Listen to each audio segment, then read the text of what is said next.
नमस्कार, मैं हूं दीपाली राणा। आप देख रहे हैं कमोडिटी कॉल और कमोडिटी मार्केट के एक्शन पर तो नजरें रहेंगी ही, स्ट्रैटेजीज भी आपके लिए लेकर आएंगे और आपके क्विक क्वेश्चंस को भी करेंगे शामिल। लेकिन पहले बात कर लेते हैं पीली मटर दाल की, क्योंकि सरकार पीली मटर दाल के ड्यूटी फ्री आयात को बंद करने की तैयारी कर रही है। पीली मटर दाल का फ्री इंपोर्ट फरवरी में खत्म हो रहा है। पिछले कुछ सालों में दालों का इंपोर्ट बढ़ा है और इससे क्या नुकसान हो रहा है, इस पर आईजीपीए के अध्यक्ष बिमल कोठारी से बातचीत की हमारे संवाददाता सीमन चंदा ने। तो असीम से बातचीत तो करेंगे ही, लेकिन इसके अलावा एलएनपी एडवाइजरी सर्विसेज के रिसर्च एनालिस्ट भूपेश शर्मा भी हमारे साथ मौजूद रहेंगे। लेकिन सबसे पहले चलते हैं असीम के पास। हमारे साथ इस वक्त आईपीजीए के चेयरमैन बिमल कोठारी। सर, सबसे पहले तो जानना चाहेंगे, इंपोर्ट लगातार दालों का बढ़ रहा है, कंसर्न का विषय आप लोगों के लिए भी? देखिए, इंपोर्ट जो बढ़ रहा है वो हमारे यहाँ डिमांड सप्लाई की जो गैप है उसकी वजह से बढ़ रहा है।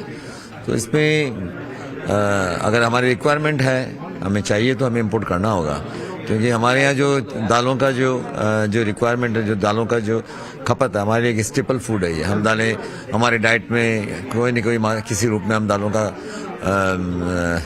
हम उपयोग में लाते हैं। तो इंपोर्ट तो अगर जब तक हमारे यहाँ प्रोडक्शन या हम जो आत्मनिर्भरता की बात कर रहे हैं वहाँ अचीव नहीं करेंगे, तो हमें इंपोर्ट करना ही होगा। तो अभी फिलहाल 6 सालों में आत्मनिर्भरता का मिशन रखा है सरकार ने, तो आपको लगता है कि तब तक ये इंपोर्ट इसी तरह से बढ़ेगा या कुछ डिमांड सप्लाई मिसमैच या देखिए, पिछले साल जो इंपोर्ट बढ़ा था उसका एक मुख्य कारण था कि हमारे यहाँ एल नीनो का जो इफेक्ट था, जो वेदर इश्यूज थे, उसकी वजह से हमारा प्रोडक्शन कम हुआ था। नहीं तो सरकार ने जो उत्पादन बढ़ाने के लिए जो कदम उठाए थे, तो हमारा प्रोडक्शन 21-22 में 27 मिलियन तक पहुंच गया था। पिछले साल जो उत्पादन कम हुआ उसके कारण जो वेदर इश्यूज थे, एल नीनो की वजह से हमारे ड्रॉट हुआ था और ड्रॉट की वजह से हमारा उत्पादन कम हुआ था। तो जरूरी नहीं है कि हर साल ऐसी सिचुएशन हो। पिछले साल मानसून अच्छा था, हमारा ऐसा मानना है कि उत्पादन अच्छा होगा और इंपोर्ट जो पिछले साल था उससे काफी कम होना चाहिए। और 4 सालों तक सरकार दालें खरीदेगी, तूर और उड़द दाल सरकार ने एक घोषणा कर दी है ऑलरेडी, उसका क्या इम्पैक्ट देख रहे हैं? देखिए, ये किसानों को एक अच्छा प्रोत्साहन है कि किसानों को जो मिनिमम सपोर्ट प्राइस है, सरकार ने आश्वासन दिया है और कि हम आपके तुअर, उड़द और मसूर हम हर भाव में मिनिमम सपोर्ट प्राइस में आपकी पूरी क्वांटिटी को हम खरीदने को तैयार हैं। तो अगर किसान मिनिमम सपोर्ट प्राइस से नीचे जाएं तो उन्हें ऐसा नहीं है कि सरकार 20% खरीदेगी। सरकार ने ये एक आश्वासन दिया है कि हम पूरा का पूरा उत्पादन खरीदेंगे। तो किसानों को एक एश्योरेंस है कि अब उन्हें अगर प्राइस नीचे हो तो उन्हें चिंता करने की जरूरत नहीं है, वो अपना माल के सरकार को बेच सकते हैं। आखिरी सवाल, अभी दालों पे इंपोर्ट ड्यूटी बिल्कुल भी नहीं है, फ्री कर रखा है, आपको लगता है वो ऐसे ही जारी रहना चाहिए?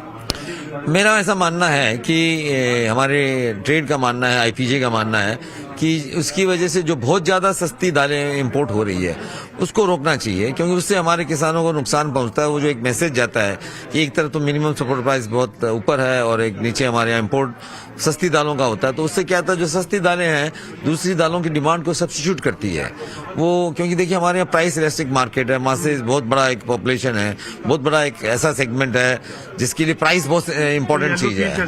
तो जैसे येलो पीज है फॉर एग्जाम्पल, तो हमारा ऐसा मानना है कि उस पर आप रेस्ट्रिक्शन भी नहीं लगाएं तो कम से कम एक ड्यूटी स्ट्रक्चर ऐसा होना चाहिए ताकि जो उसका लैंडिंग कॉस्ट है मिनिमम सपोर्ट प्राइस के आसपास हो। ओके, चलिए, तो ये आपने सुना बिमल कोठारी से पूरी बातचीत। रुक रहे इसी के साथ एक ब्रेक के लिए। ब्रेक के उस पाले कराएंगे स्ट्रैटेजीज और पे क्विक क्वेश्चंस। जल्द वापस आते हैं।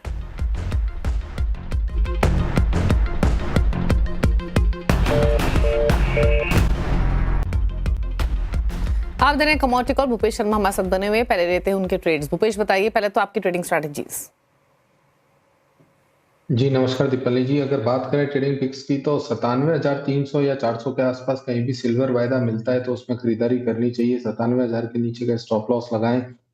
लक्ष्य इसमें 98,400 98,900 तक के संभावित रहेंगे।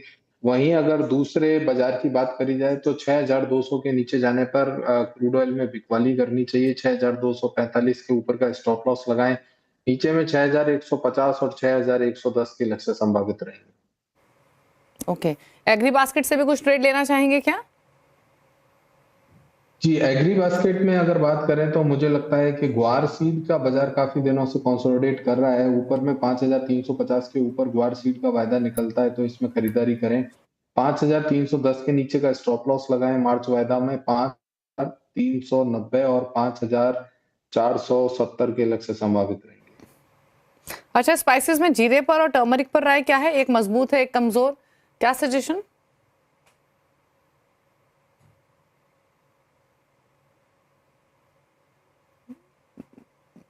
चलिए, भूपेश से बातचीत नहीं हो पा रही, लेकिन अगर आपके सामने हम स्पाइसेस का पैक रखें, भूपेश इनफैक्ट कनेक्टेड है। भूपेश, स्पाइसेस में जीरा और टर्मरिक पर क्या राय है?